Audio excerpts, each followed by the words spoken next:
fair and equitable is how they're treating Africa as comparison to what happened. Like, do you see what I'm saying? It's more about how they're treating Africa. And that, I think, is where people are really up in arms. And I'm right there with them, because I'm like, come on, come on, come on. Please, please, please, please do not make this out to be something that's really, yeah, don't do that. That's not very professional. It's not very cool. It's tremendously poor karma. It's just not really international relations when you start making it something like that. So I know the Dutch are really pragmatic about the science, and they really love their science. And they were just saying that at this point right now, they're not heavily concerned. But of course, they've managed to put down, Tyler, we're having a little bit of a fun time, because they've said that we can't sport after 5 p.m. Okay. So the sports schools are closed after 5 p.m.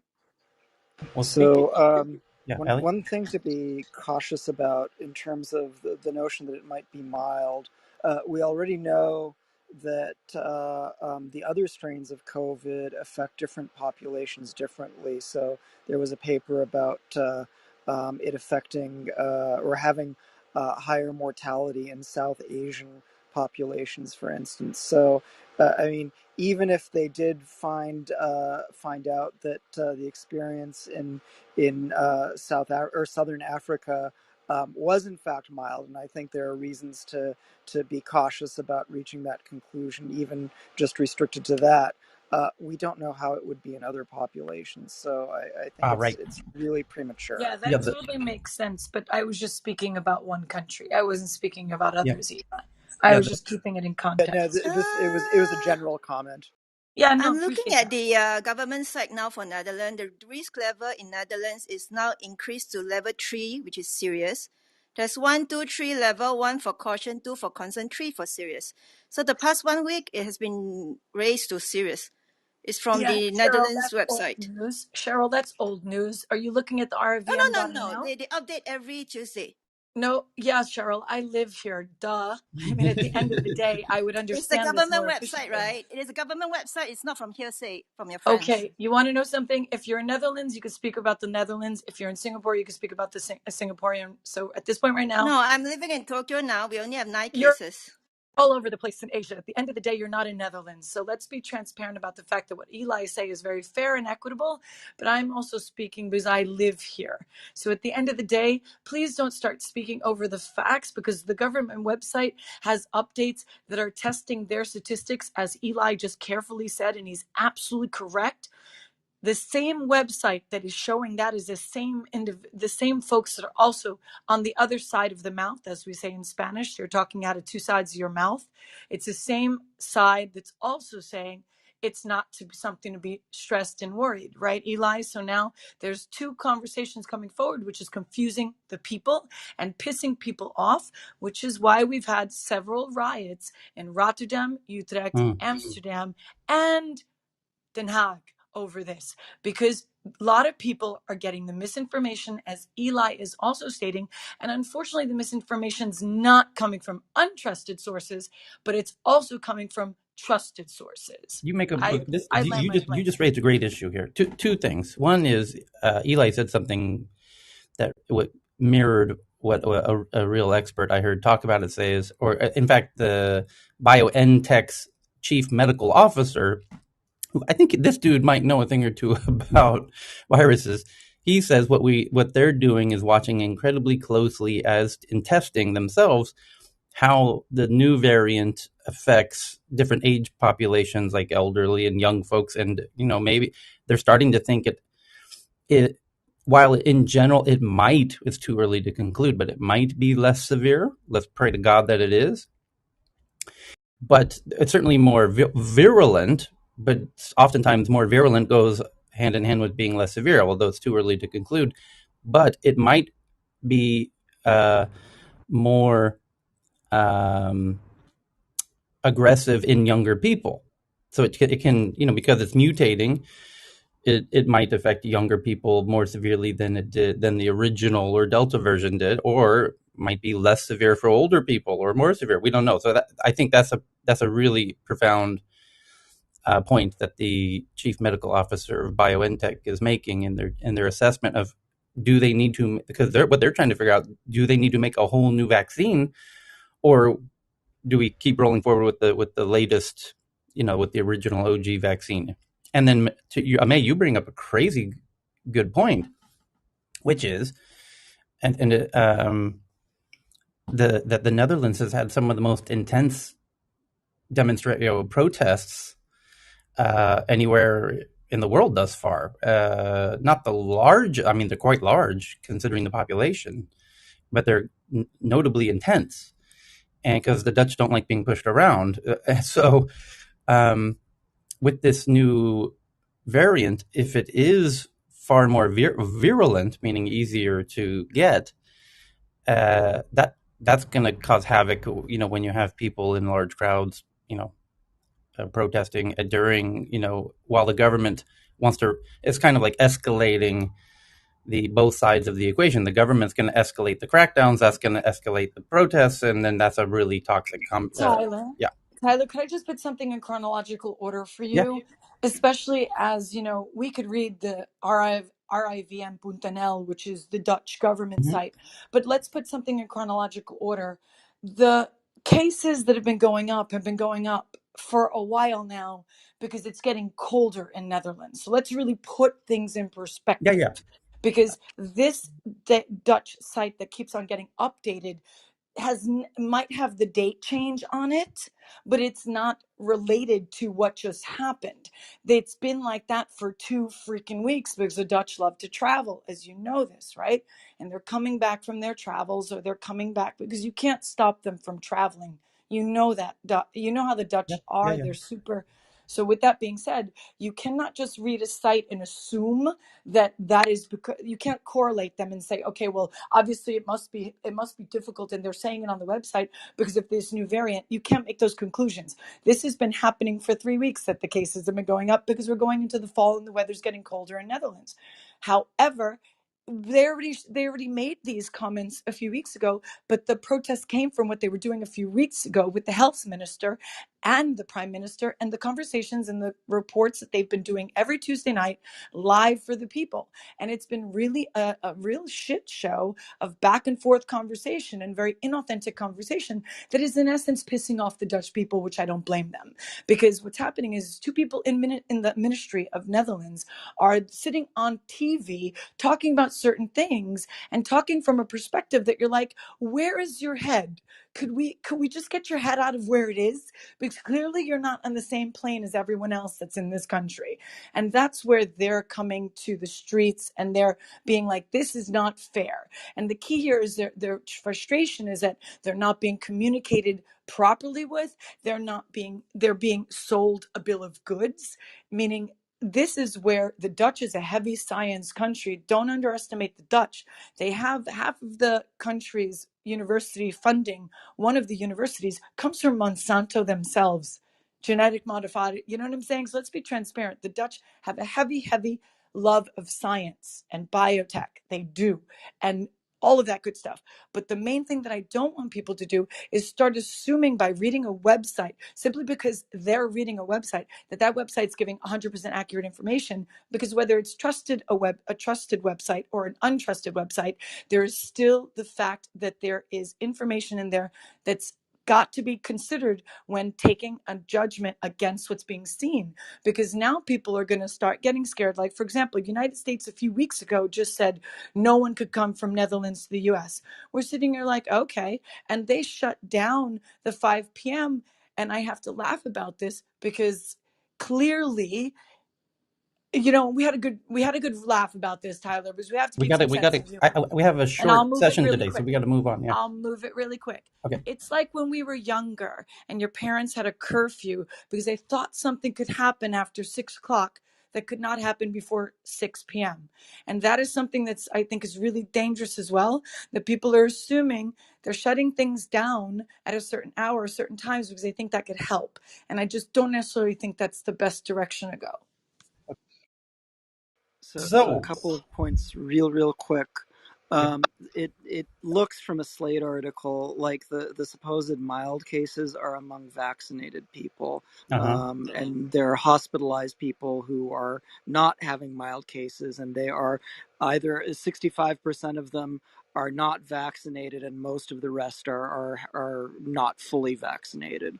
So that's one important point. The other thing, what we won't know for at least a month, probably longer, is whether this causes long COVID any more than the other variants in the mild cases, and that could be a substantial morbidity burden if this thing starts spreading rapidly and gets into every country around the world. So really, we should avoid that if we possibly can.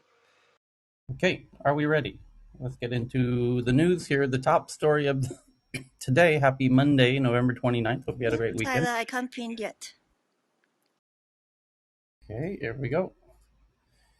Okay, so the first story is from the Wall Street Journal. How neo-conglomerates like Apple, Amazon, Alphabet, Microsoft, and Meta, aka Facebook, replaced and outgrew industrial conglomerates like GE, Toshiba, and Johnson & Johnson. Well, I know how they did, but I'm kind of curious how the Wall Street Journal thinks they did that. Let's see here. Why is that article not clicking? There we go. So Cheryl's going to pin that while I give a little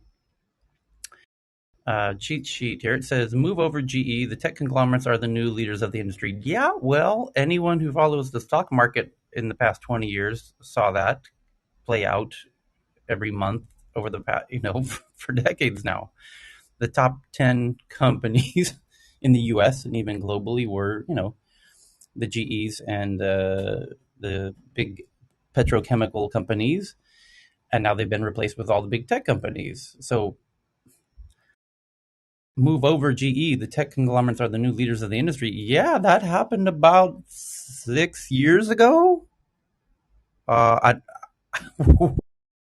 are we writing that? Hey, watch out! Much more than 6 years ago, Tyler. That happened. Watch out! Watch out! Yeah. Desktop computers, notebooks, computers are on their way. Around the same time that your laptop, became more popular than your desktop. That's when this happened. That's how ridiculous this headline is. Move over GE. The tech conglomerates are the new leaders of the industry. It's equivalent to saying, hey, old iMac, the new MacBook Pros are taking over. That's how out of date this headline is. Yes. GE peaked in 2000. It's been in a 20-year decline. So it's, Yes. Are they trying to make a point about it being a conglomerate? I don't know. Let's find out. Multiple businesses? Yeah, we'll find out. It says, the eulogies for corporate conglomerate have been pouring in fast, but in fact, these monsters of modern business are now bigger, more powerful, and perhaps more world-consuming, durable than ever. They also look very different than in the past. The dismantling of GE, Toshiba, Johnson & Johnson, Siemens, DuPont, and others sprawling business empires in recent years has been heralded as the end of the conglomerate and the demise of the idea that brilliant management teams can succeed operating in very different industries. But just as those giants of traditional industry are being dismembered, today's tech giants have arisen as later-day conglomerates, what some even call neo-conglomerates, which I've never heard a single person refer to them as. So I call me skeptical that people are.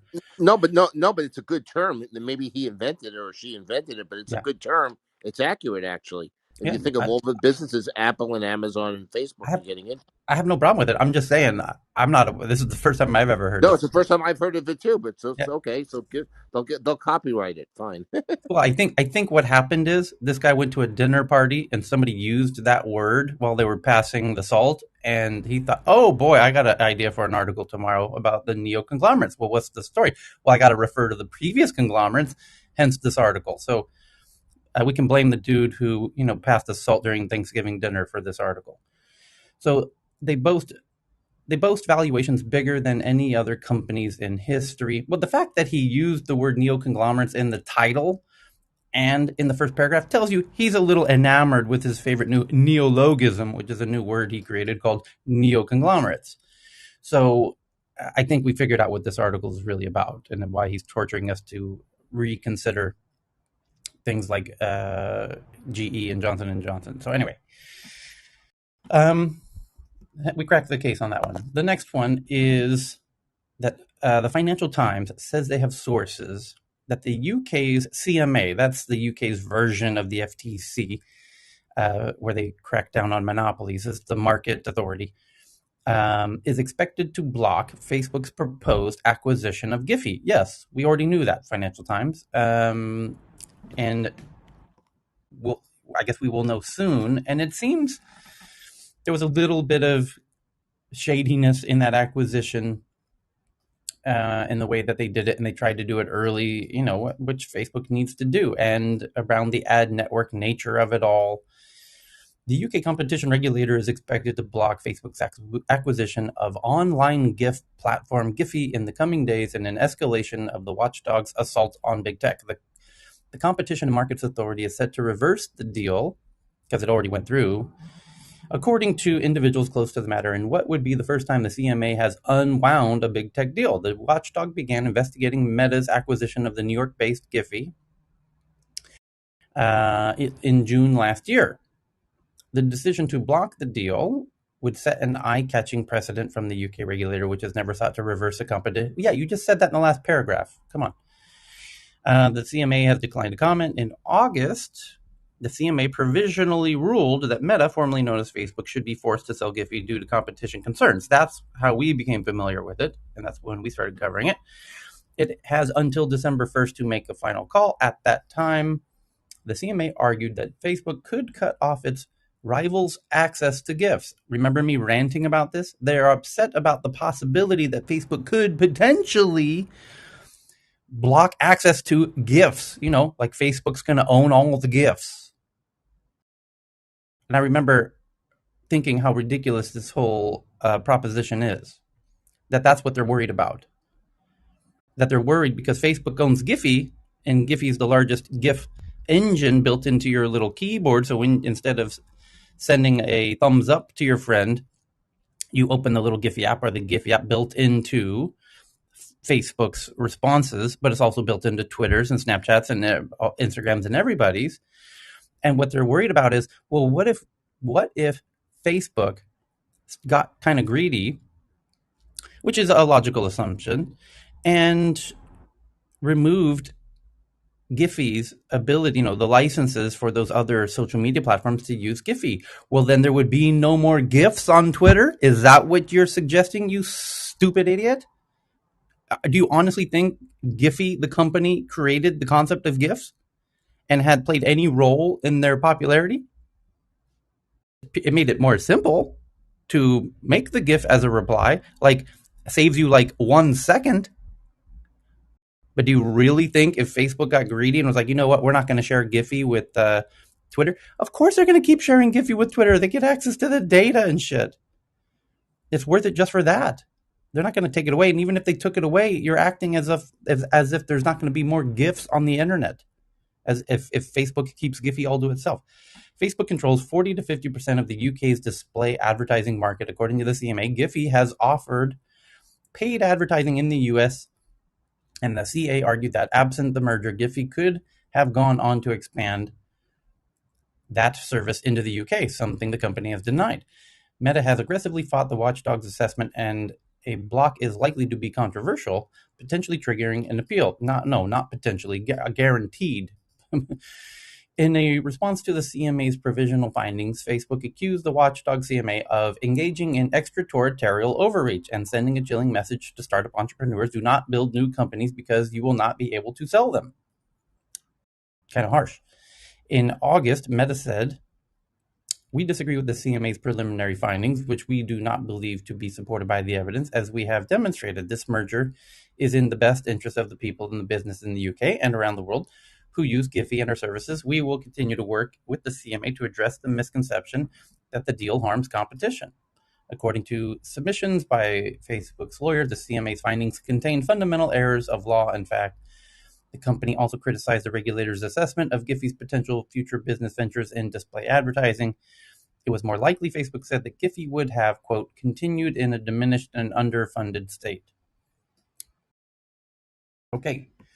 Next up, number 3, Nextcloud and 30 other EU companies file an antitrust complaint with the European Commission against Microsoft for bundling Microsoft OneDrive and Teams with Windows. Big whoop. I got a Mac. I'm using Teams. I can use OneDrive. You guys are getting really sensitive. Nextcloud and 30 other European companies have filed a complaint about Microsoft's anti-competitive behavior with its OneDrive cloud storage offering. Now, a coalition of European Union software and cloud organizations and companies called the Coalition for a Level Playing Field. You got to admire the chutzpah of people naming that. Why not just call yourself the Coalition of the Good Guys? Team Good Dudes. I Not the think it's evil. gonna go on till that. I think it's gonna go on till end of the world. Like it started with Internet Explorer. This crazy for like past 20, 30 years has been going on. Nextcloud claims that by pushing customers to sign up and hand over their data to Microsoft, the Windows giant is limiting consumer choice and creating an unfair barrier for other companies offering competing services. Specifically, Microsoft has grown its EU market share to 66%, while local providers' market share declined from 26 to 16. Microsoft has done this not by any technical advantage or sales benefit, but by heavily favoring its own products and services, self-preferencing over other services. While self-preferencing is not illegal per se under EU competition laws, if a company abuses its dominant market position, it can break the law. Well, that's the problem. Historically, this wouldn't be a problem, but in 2021, the EU is looking for reasons to looking for reasons to crack down on big American tech. So that's the problem. Next one is Tom's Hardware is one of the old school beloved tech blogs of the internet for old school geeks who dabble in anything to do with hardware. And he's done a report, which he's often known for doing. And he says that Raspberry Pi Trading hired investment banks to advise on a London IPO planned for this spring that would value it at $500 million. So that's kind of cool. Raspberry Pi is going to IPO. The listing could see Raspberry Pi valued at $500 million, according to a report in the Telegraph. Very cool. Raspberry Pi is as easy and as elegant and as beautiful as it and as cheap as it is. Let's hope it even continues to grow and flourish, because it has the potential to unlock the education kids thing. To me, that is what I'm aching for, which is and we need somebody in the audience who knows what I'm referring to, like a legit, kind of hardware geek, to verify my fantasy that Raspberry Pi make these incredibly cute, little, simple. You can see it in the photo above my head here. Thank you for pinning it, Cheryl. These incredibly cheap. I mean, like $15, $20, $30 little cards that have USB ports and processors and even sound capabilities. Hold on. Tyler. Yes, the point I'm trying to make is, if Raspberry Pi can do partnerships with schools, like elementary schools, maybe middle schools, maybe we need to start at high schools. I'm very confident it will eventually get down to elementary schools and get kids playing with these devices and making fun toys. It's almost like the adult version of Legos, but it doesn't have to be adult version. It could be child version, and kids can play with these things if they're done in the right way. And that would unlock a generation of, uber geeks. I think they actually have Lego components, Tyler. They might, yeah. Yeah, they already do. If they did a partnership with Lego, that would be amazing. Good point. Yes, I may. This is a great thing here as well, because Raspberry Pi is what's used also when you're trying to test out Umbrella Lightning Network. You could use a Raspberry Pi. You can make the world's smallest Bitcoin miner. Yeah, exactly. Exactly. No, but that's what it is. Exactly. That you could mine you could use for Litecoin. Ben would know about this completely, because this is That's right at Benzali. Rajwinder Singh always talks about this because Umbrella asks and requires you to do Raspberry Pi, and it's so cheap, so easy to do. I think like my niece could do it, and I agree with you. I think if those are things that are brought forward, it goes back to the new generation of like working to build things with your hands and getting it into the schools so they could understand how to build boxes, right? We used to call building boxes when we would build computers, right? So it's a bit of like the same thing. Get them into this headspace of like putting them together like Legos or those magnets that are from Denmark as well. No, magnets are from the U.S., but the Legos are from Denmark. Yeah, So I think in all fairness, I mean, if you were to use it to mine, it would take eternity because I think normally they do come in like the 4 gig RAM ones, the Raspberry Pi 4s. So they're just pretty small for little projects, but they're really good for high school students. yeah.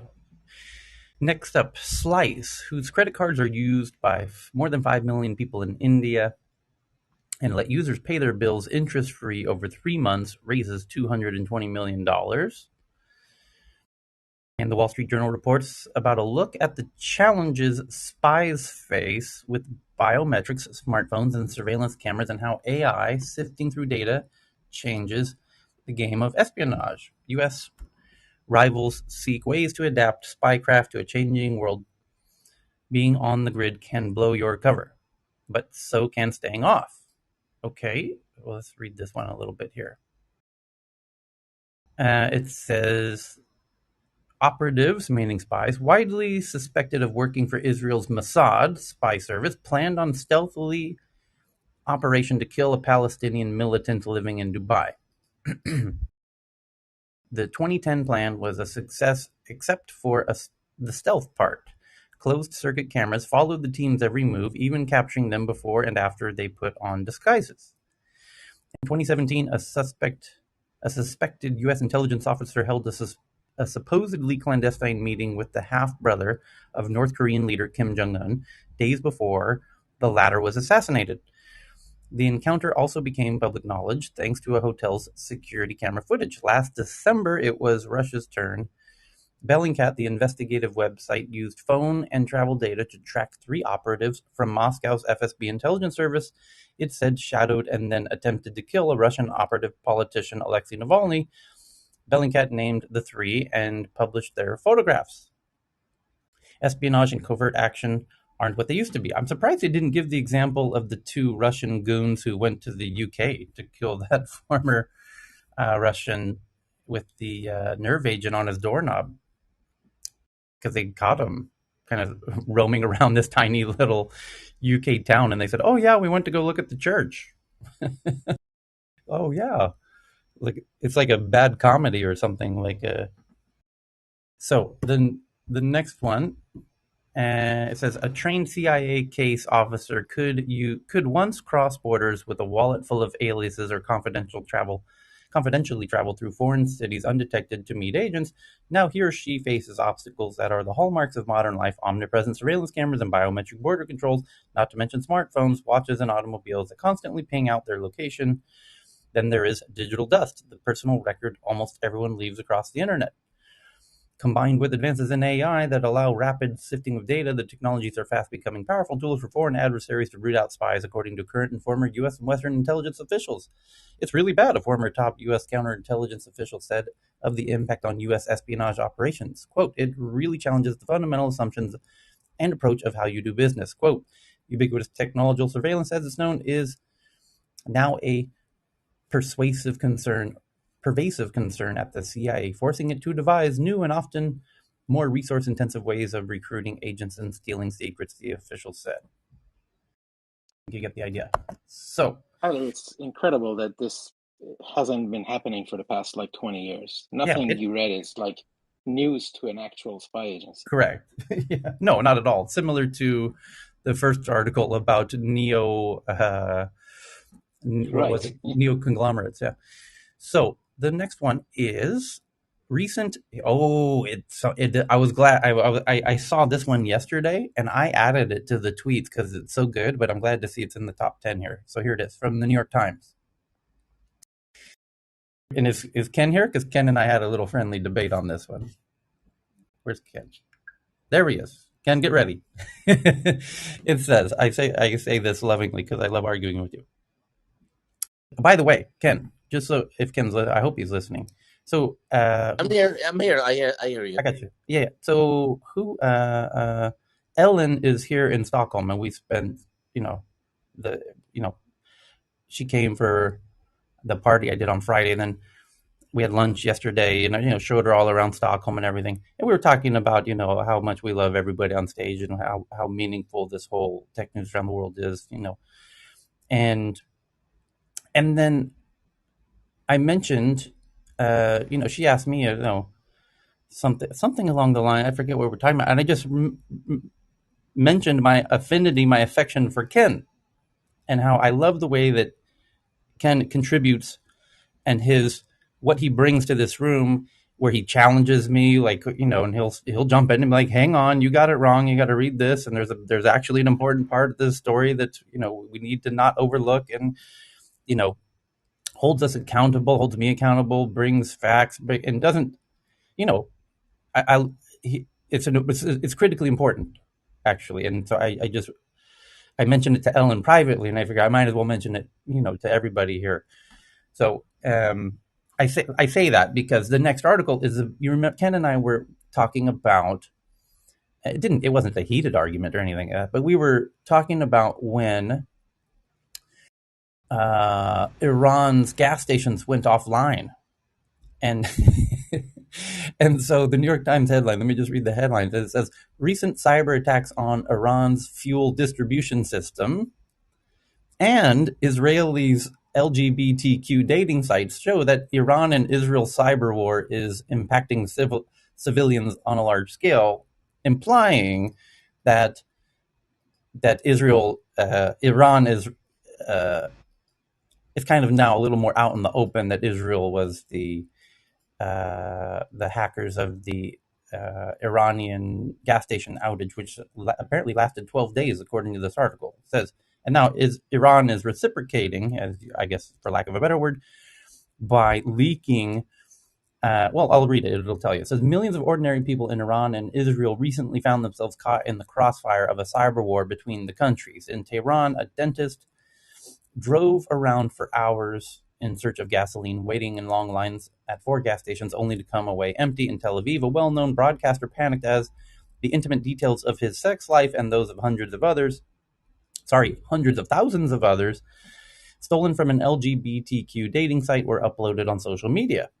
For years, Israel and Iran have engaged in covert war by land, sea, air, and computer, but the targets have usually been military or government-related. Now the cyber war has widened to target civilians on a large scale. In recent weeks, a cyber attack on Iran's nationwide fuel distribution system paralyzed the country's 4,600 gas stations, which took 12 days to have service fully restored. That attack was attributed to Israel by 2 U.S.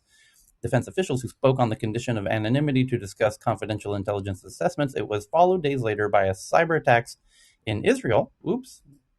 That article just went crazy. It was followed days later by cyber attacks in Israel against a major medical facility and a popular LGBTQ dating site. Attacks Israeli officials have attributed to Iran. The escalation comes as American authorities have warned of Iranian attempts to hack the computer networks of hospitals and other critical infrastructure in the U.S. So, in fairness, or maybe Iran wasn't sure who did it, so they were attacking both the U.S. and Iran, in fairness. So, as hopes fade for a diplomatic resurrection of an Iranian nuclear agreement, such attacks are only likely to proliferate. Hacks have been seeping into civilian arenas for months. Iran's national railroad was attacked in July, but that relatively unsophisticated hack may not have been by Israel, and Iran is accused of making a failed attack on Israel's water system last year. Now, that's the one you want to pay attention to, because water in Israel is a very serious subject, because it's not a naturally abundant occurring critical thing. So if the water system gets attacked, that becomes very serious very quickly in that part of the world, as Iran well knows, because Iran itself is struggling with water and having protests due to droughts. And this article, I'm going to talk about it. I have my monthly live in-person event tonight, or 8 hours or 10 hours from now. And we're going to talk about cyber hacking and everything, because now one of my newest sponsors of that event is Orca Security, which is one of the biggest, best cybersecurity companies in the world, backed by Google and everybody. And they happen to be based, not surprisingly, from Tel Aviv, where all the top cybersecurity providers are from, so especially disproportionately anyways. So it is a good point, and that is my opportunity of the daily reminder of, I've been saying it for a long time, secure your water and food and energy, because as you just saw, and as I had even predicted, when tensions start rising between countries, the prelude will be shutting off the gas and or water and or food if they can get their hands on it. And this coincided with Iran's nuclear capabilities, which is making Israel understandably incredibly nervous and anxious, and it has even led Israel to announce that they're not going to let that threat go unresponded. So they, if need be, they will start doing air drills to remove and neutralize that threat. And at the same time, the gas went out, I think, as a preemptive kind of move, because if you have 12 days of your energy pipelines down as a prelude to hot conflict, more so than this article paints the point that the citizens became victims, because the water and food and energy systems are all digitized and they can be hacked. And that's my main point, is these things are no longer safe like they used to be. They're hackable. So that's why you can no longer depend on your country to provide those to you, because we read every hour how all of these things are hackable. So, but more importantly, it's not only the citizens who are potentially, victimized by these cyber attacks. It's also the military itself needs these all of these gas stations, and they need fuel to operate. So I'm again kind of making a soft predict. I'm just imagining. I'm having more of a vision that these gas station oil pipeline hacks will become a very common thing as a prelude to hot conflict, to reduce, one of the key, resources needed for conflict, which is fuel and food and water. So there's that.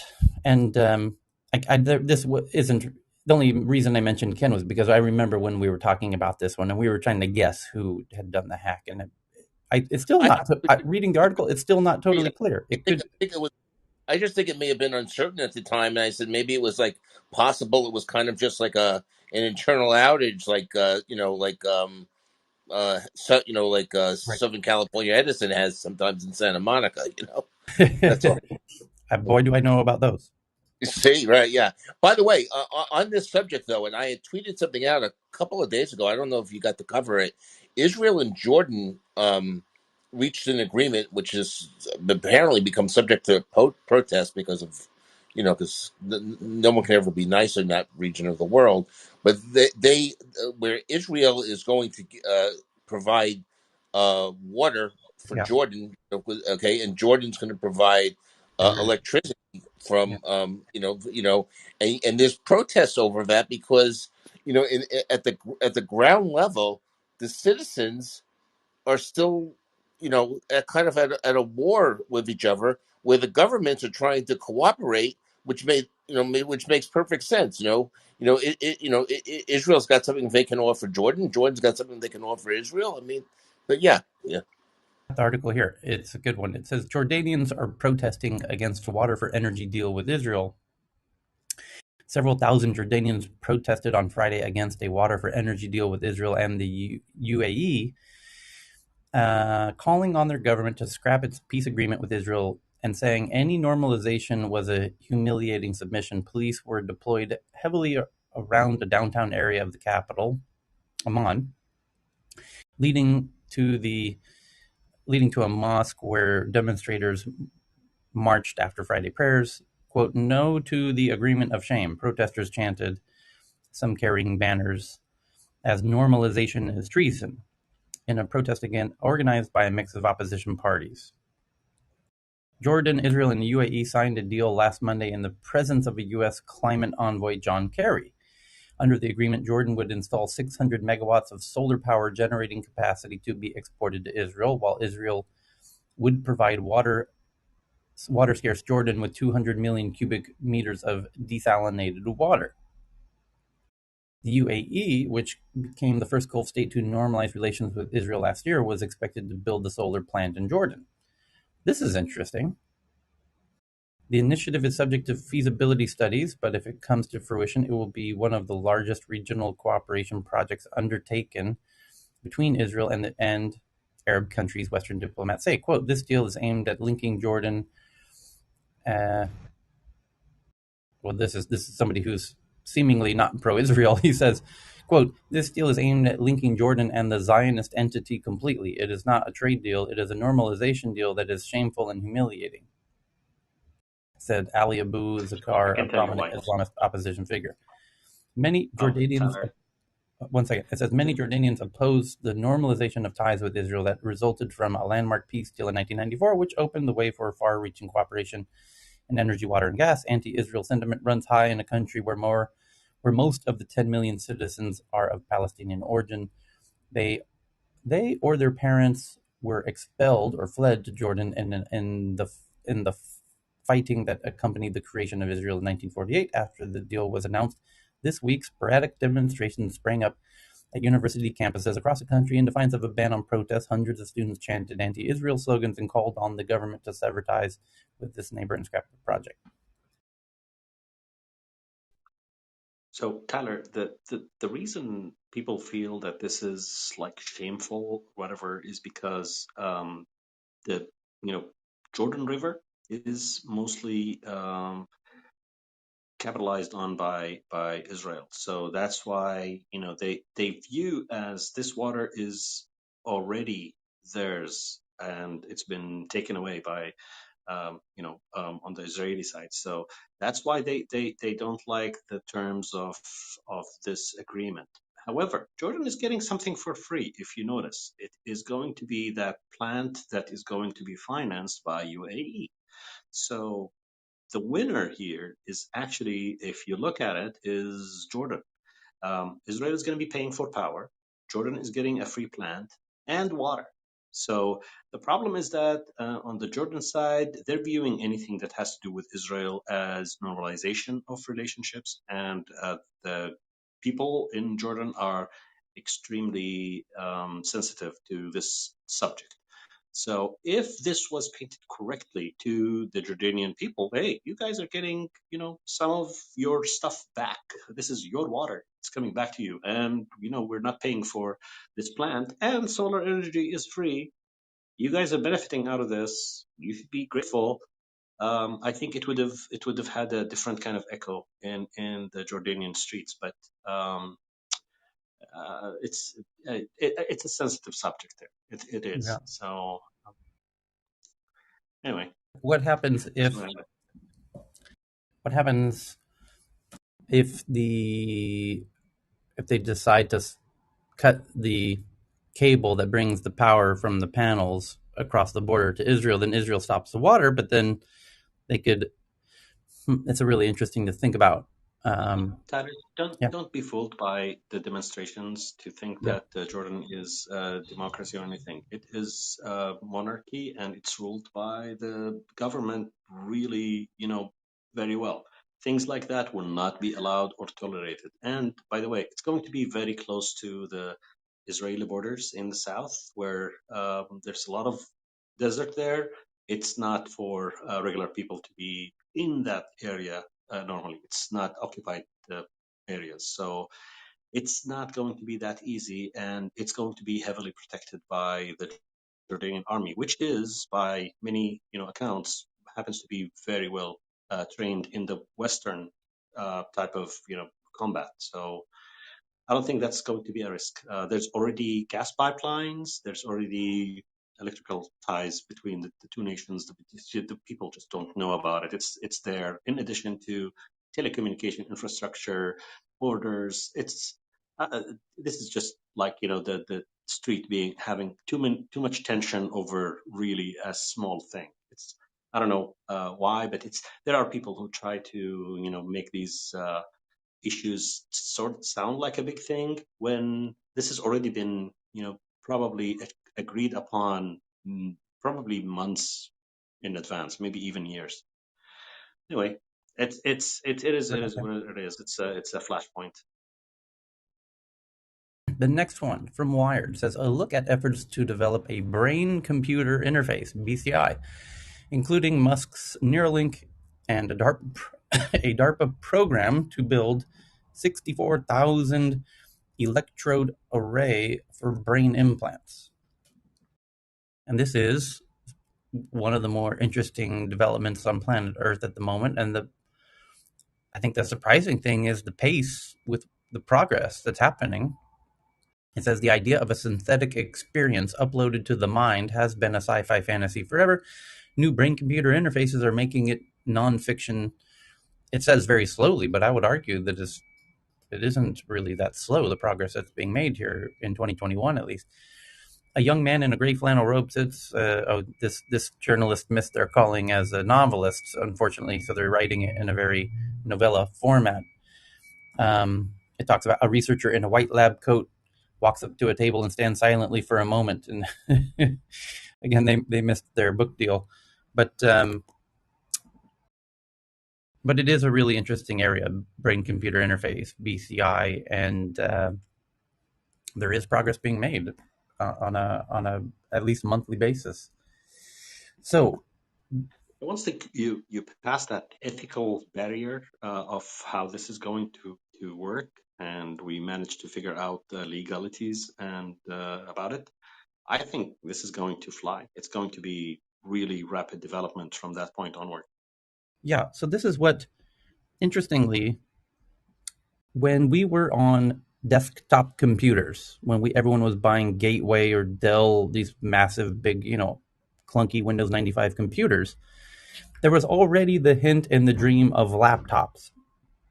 And then when we got laptops, there was already the dream of smartphones. And then now that we've got smartphones, there's the dream of VR. And now we're getting into VR. And now that VR is finally arriving, we're already starting to dream about BCI. So to me, it seems rather clear that the VR as a headset system will last about a 12 years, just like desktops and notebooks and smartphones did.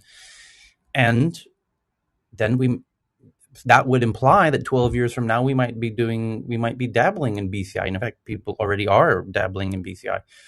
So which progress will they make in the next 12 years is an interesting question. Tyler, it's an old article. This is from last year. This Wired article? The one from HBR, the link. I'm reading one November 24th. Yep, I can't. The Wired article cannot be pinned, so I found a HBR article on what brain computer interface could mean for the future of work. Yeah, it's kind of interesting too. Tyler, you forgot about the PDA, the personal digital assistant, and it remains to be seen if any of these new technologies are the modern day PDA. Yes, the Palm Trio you're referring to. Yeah, there was a whole era of these devices. There was a company called Palm that everyone has forgotten. Palm OS. Yeah. Palm OS. It was bought by HP, I think. And boy, was that a hot buzz for a minute. Everyone doodling with their little pencils on their little Palm Pilots and stuff. So, yeah, well, you're right. We always could find ourselves in another Palm Pilot-like situation and one might argue that NFTs are exactly that. So, I mean, that's where the debate always comes in. It's like, is this legit or is this the next Palm Pilot? So, the next one, Palm Pilot was legit. It just became obsolete, but it was legit when it was there. I got you. I had one. I know. I loved mine. So, Palm was taken over by BlackBerry, right? Say yeah, that. But it was bought by HP, I think, and they made that WebOS thing, after that, and all sorts of crazy ideas. But I think it was taken over by Windows CE at the time with the iPacs that came out because it was more advanced and you can connect it to your PC and it looked like a Actually, I meant the PC. market. Yeah, The and market then was yeah, took over by BlackBerry. Yeah. and You then had the BlackBerry. Yeah, Research in motion. I love that name. you had Windows CE, which is the iPac platform you're talking about, and you also had that's right. the Apple Newton. And if you're a veteran enough, you can Newton remember. is older.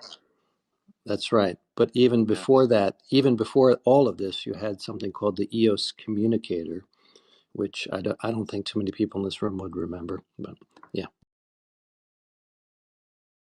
Okay. Mm, So someone named Stephen Deal, Diehl, a blog post. The point is that crypto tokens allow venture capitalists, aka VCs, to dump their investments on an enthusiastic public without regulation in the midst of a speculative mania. He says, these days I read a lot of cross-disciplinary commentary on the crypto asset bubble, and what strikes me as particularly strange is the sheer level of disconnect between people's lived experience of this mania. I've never seen anything else like this in technology, and the topic will divide rooms between the software engineers, venture capitalists, economists, and the chatting class. There is very little consensus on the base level of reality of what the heck is even going on. It draws parallels between Indian proverb about the blind man and the elephant, or perhaps the idiom about the blind leading the blind. And he's talking about exactly as I just said, that maybe crypto in a weird way is the Palm Pilot of the moment, because you have such strong opinions on two sides here from smart people on each side. And his main point though is that he goes on to say how it says the VC class sees crypto in a vastly different and largely incommensurate way. At its core, their profession is simply about one thing: returning money to their investors, which are called LPs. Crypto offers a genuinely exciting new financial tool for that purpose: arbitraging in securities regulation. In the US, institutional and accredited investors are granted the exorbitant privilege of participating in buying private equity in early ventures, a benefit which is not given to the overwhelming majority of retail investors in the country. And what they're referring to is legally in the US, if you want to invest in startups and get shares in startups, you must be what's called an accredited investor. You must have a net worth of $1 million, blah, blah, blah, blah, blah.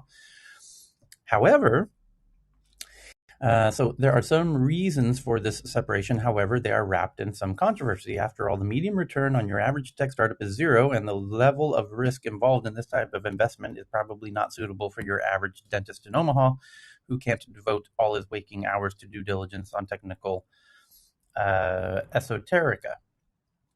Fair point. On the other side of this debate, we have Juicero and Theranos, where allegedly the most sophisticated investors in the world got taken for a ride on the back of their own incompetence. The accreditation divide is largely the fuel behind the Valley's obsession with crypto tokens and the 2017 ICO mania. Suddenly you have an asset class that you can buy from your portfolio companies that looks like a security, swims like a security, and quacks like a security, but is not regulated as a security. In fact, it's not regulated at all. Close your eyes and you're seeing dollar signs, and limitless returns for your portfolio.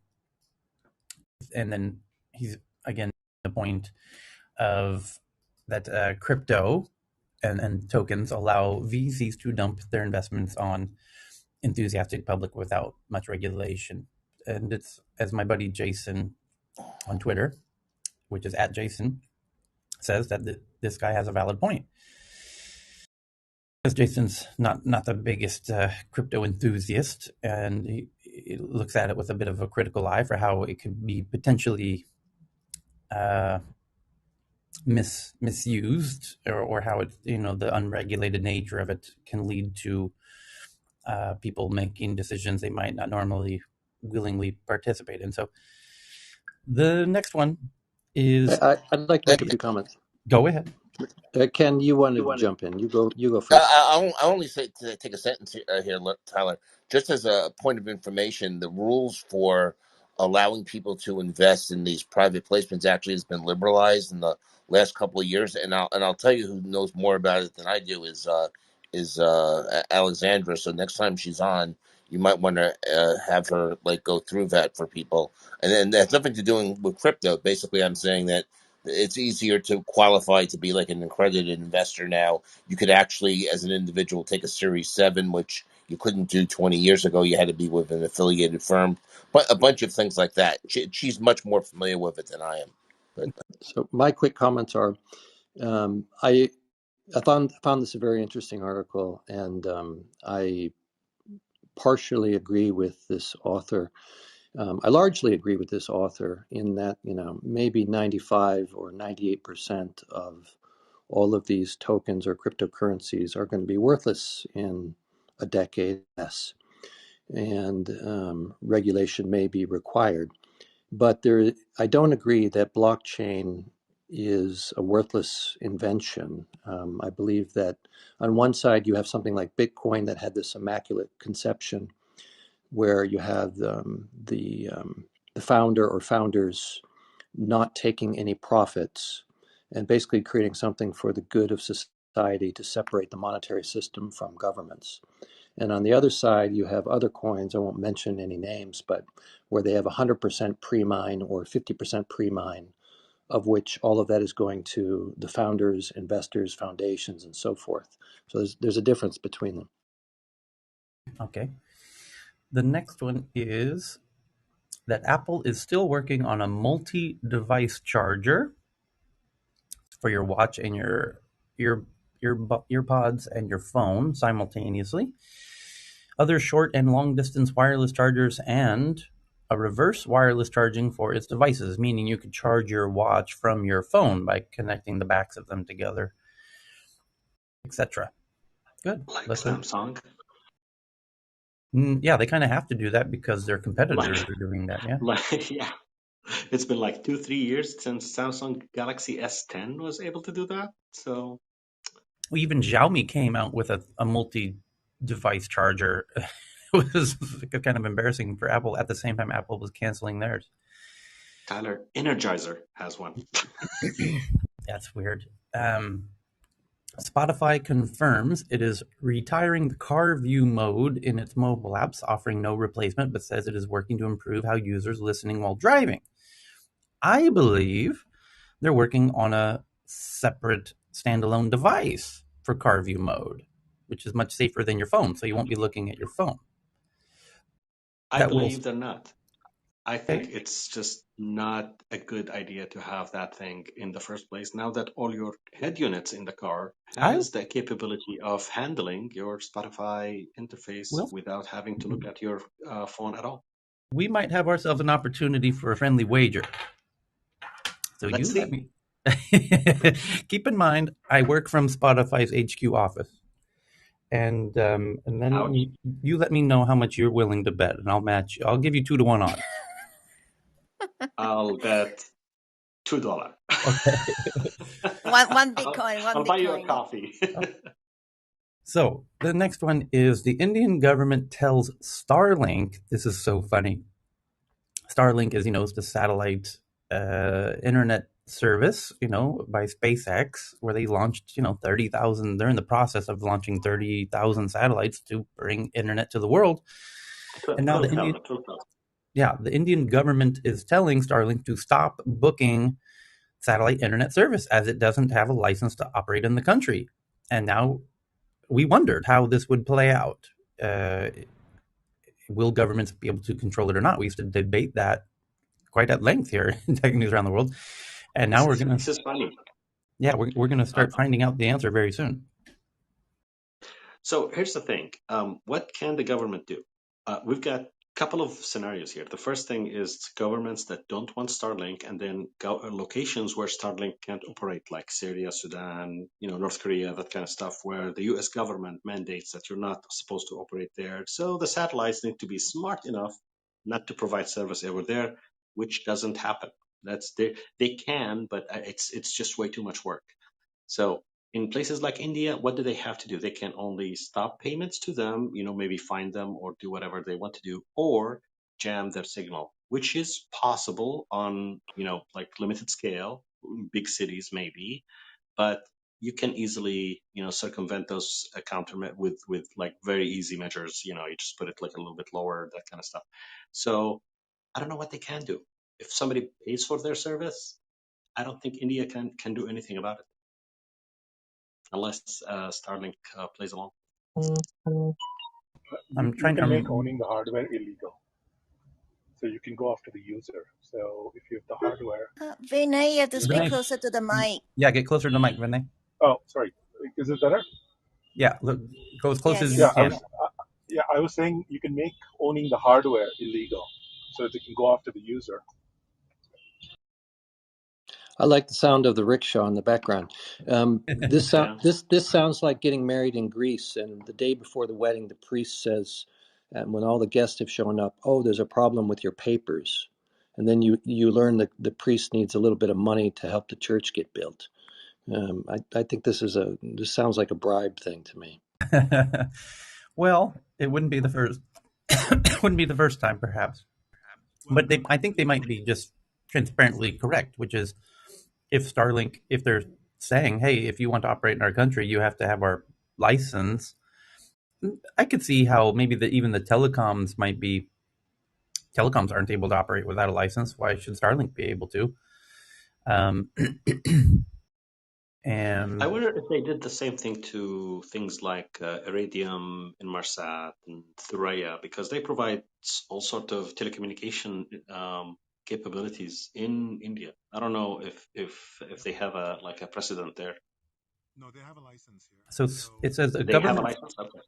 It says a government statement issued late on Friday said Starlink had been told to comply with regulations and refrain from booking or rendering the satellite internet service in India with immediate effect.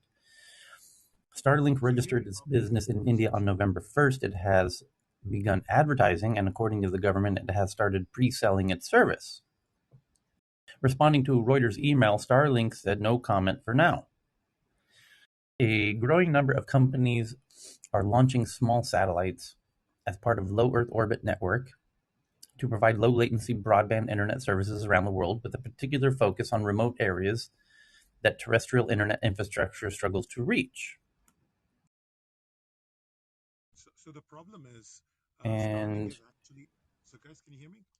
whoa, is this the same article? No, different article. Okay, so how this plays out with India? I mean, India doesn't screw around when making demands of big tech companies, like as Facebook and Twitter well know.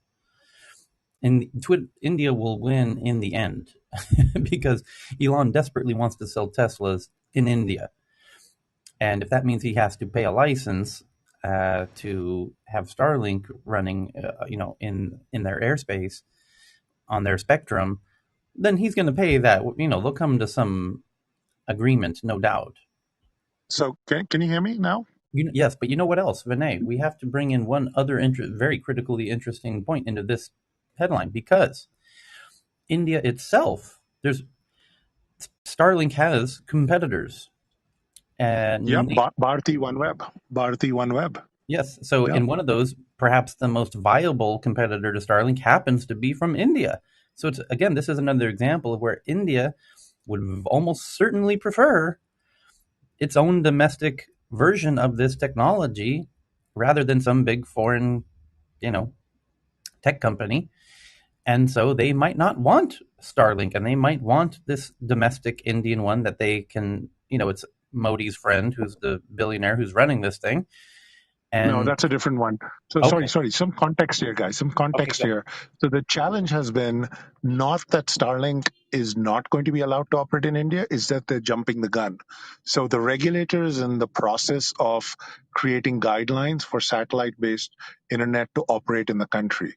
The Starlink has submitted a letter saying we want to operate. The government said, okay, we'll get back to you. We're working on it. And what Starlink has done before even getting that approval, started advertising, taking money, collecting money, and sort of jumping the gun. And all the other companies, so the one you mentioned, Bharti OneWeb, which is Airtel, and Tata's has got a joint venture. Then there's a bunch of others that are coming to India.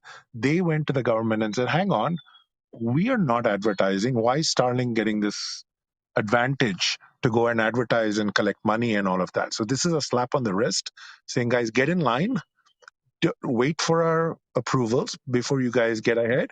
If you get too far ahead, we'll kick you out. So it's not like Indian government says no satellite based internet. They're working on the guidelines, and Elon Musk is jumping the gun. Okay. And next one is from Financial Times. Sky Mavis says, crypto-based game Axie Infinity quadruples daily active users in under 3 months to 2 million in October, as some analysts question Axie's economic sustainability. Financial Times says that Vestager, who's the anti-competition person at the EU, asks the EU Parliament and Council to approve the Digital Markets Act and the Digital Services Act as a matter of urgency, even if they are imperfect. And that's a bit of a problem because it's a bit strong. Margaret Vestager, who's Danish, but she's in charge at the EU of kind of cracking down on big tech, and boy, does she love cracking down on big tech. She's a bulldog. She's no one to trifle with. And boy, big tech is worried about her. And so if she's in favor of pushing this through, I imagine this is, going to make U.S. very nervous. And they're going to tell Joe Biden, and Joe Biden's going to tell the EU that, don't worry, we're going to do it. But the EU is already telling the U.S., you're taking too long. You're dragging your feet. We don't believe you. Next one, CNBC. Adobe U.S. consumers spent $8.9 billion online on Black Friday, down from a record $9 billion last year, basically a tie. Bloomberg, now that most video game platforms have a digital-only purchasing option, paying separately for the same video game on each platform is indefensible. That's a great point. And Bloomberg says they have sources that Cloud Village, the music streaming arm of Chinese gaming giant NetEase, raises $122 million in a Hong Kong IPO. Wall Street Journal says they have sources that Alibaba is delegating more responsibility to presidents of its business units to shed its monolithic image in the wake of China's regulatory crackdown. And those are your big, boring headlines today, Monday, November 29th, as we rush through the tweets. Like this one, which is a really good one that Poppy found, that India has over 70 unicorns, leads the world in startups.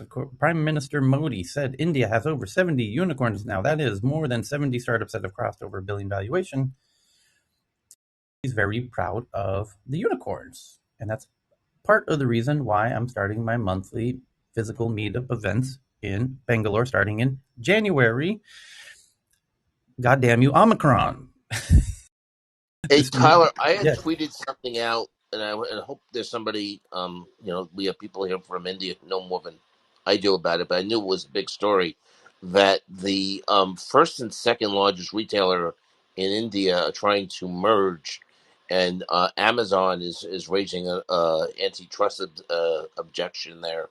And there's an article. I mean, I know I sent the article out, like, I don't know, in the last 24 hours, and it just seemed like a very big deal to me because of the scale.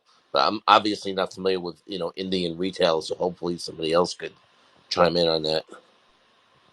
Yeah, but so Ken, that's old news. That's basically Amazon put in to buy something called Future Group, and Reliance said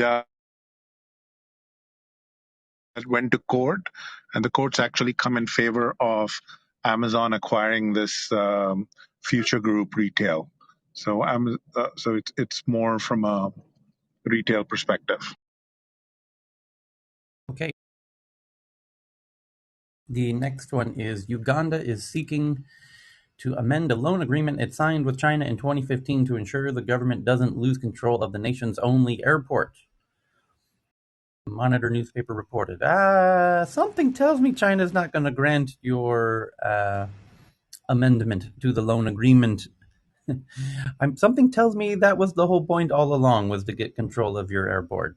So I wouldn't get my hopes up, Uganda. They're going to get what they wanted, which was your airport. And that's why they listed it as the collateral in that loan agreement. That they're not going to change that loan, Uganda. So the next one is... Sorry, can I make a quick correction, Tyler? Yes. I said Amazon and Future Group. It's not Amazon. I got it wrong. It is Flipkart, which is Walmart owned. Sorry, I made a mistake. I Okay. misspoke. So, Vinay, you just sent in one that now drones will drop COVID vaccines and medicine in inaccessible places in India. That's very cool. First, what does it say here? The first consignment of 50 vials of COVID vaccine was dropped by the drone near the Jammus, in the Jammu area. That's very cool. The next one's from Jeff G. The Japan to temporarily suspend all arrivals of foreign nationals. No doubt due to the new COVID variation, just as Israel just did the same over the weekend. Japan? I don't think so. I think it's only from Africa. I mean, some countries from Africa. Here's the headline I from... heard it. No, It's this tiny... all foreigners. You might be right, Cheryl. Yeah, it's a tiny little blog called CNN, Cheryl. No, it's just news. It may be delayed for a few days, you mean? Yeah. Okay, let me double check again. Japan to suspend Today, all arrivals of foreign nationals. Because originally, Japan was planning to open the border to the business travelers, but they changed the plan. The next one is from the Times UK. The Concorde Air's battle to bring supersonic flight back from the dead. Yep, there's a bunch of people working on Concorde version 2s. The next one from Jeff G. from Bloomberg. Why Hong Kong is building apartments the size of parking spaces with limited space to build. Hong Kong has gained a reputation for having some of the smallest and most expensive apartments anywhere in the world. That's true. They're called coffins. And they're incredibly small, and it's because the government only gives incredibly limited amount of space for developers to develop because they like keeping their green space. Taiwan scrambles to see off Chinese Air Force as Xi meets top brass. 27 aircraft entered Taiwan's zone following recent pattern. And Craig sends in this one that the new German government cites crypto in coalition agreement. The German coalition has cited crypto in its coalition agreement, vowing to make an even playing field for traditional finance in the crypto sector. And then Nolormi sends in this one from The Guardian that the UK government imposes new restrictions to fight Omicron as first cases found in the UK. So now we have cases in the UK and Canada and the Netherlands and Denmark. And so much for this idea of controlling the spread of a virus geographically. And we're losing it all over again. The next one from Craig is transparent solar windows. You ain't seen nothing yet. See-through, truly transparent solar windows could open the door to a whole new clean power revolution while conserving farmland and natural habitats too. So you can now make totally transparent, clean windows that harvest solar energy. Twitter's new metaverse shopping feature, primed and ready for takeoff. Twitter is launching a transformative live shopping feature in collaboration with world-leading retailer Walmart. Called live shopping. Why didn't anybody tell me? Israeli startups prepare to play a major role in building the metaverse. Creative reality startup DID and VR AR company Glimpse Group partner to bring life to futuristic virtual world. So now the Israelis are excited about VR. And Poppy sends this one from Bloomberg that Impossible Foods, who makes kind of plant-based alternatives to beef and whatnot, is eyeing a $7 billion valuation in its latest fundraising, where it just raised, was it $500 million, 500 million, something like that? And they're making beef made from plants instead of beef made from cows, means your environmental footprint is much lower, less land and water, lower greenhouse gas emissions, etc. And they just raised a bunch of money at $7 billion valuation. And the last headline of the day, right on time, with my alarm will go off in 1 minute because I got to run to a physical event. 1 in 3 Norwegian unicorns was created in 2021 alone. Norway's tech sector has undergone rapid growth in the past year, consolidating the Nordic country's position as an emerging European tech hub. So I think they made a unicorn this year, and that means 1 of the 3 Norwegian unicorns was made this year, if I understand correctly. And so that's why a nation of 5 million people is excited about a unicorn. And there's my alarm right on time. Wow, that couldn't have been closer. Oh, is that Thank a you. lot? But Tyler, are you doing the later one with your simulcast? No? No, we will not be No. doing Okay. the other meeting that we normally meet twice a day, like 7 hours from now. Enjoy. And do follow me on Twitter, please. Everybody in the room, please follow me on Twitter for a very important reason that I will reveal tomorrow. So thank you to everybody, and we'll catch you next time. Thanks, Tyler. Yes, have a wonderful day. Bye. Have a great day. Tomorrow, Stay warm in everybody. Stockholm. Okay. Thanks, Yeah. Tyler. Bye. Bye. Bye. Omicron's Take care. coming. Appreciate All for right. all the Yeah,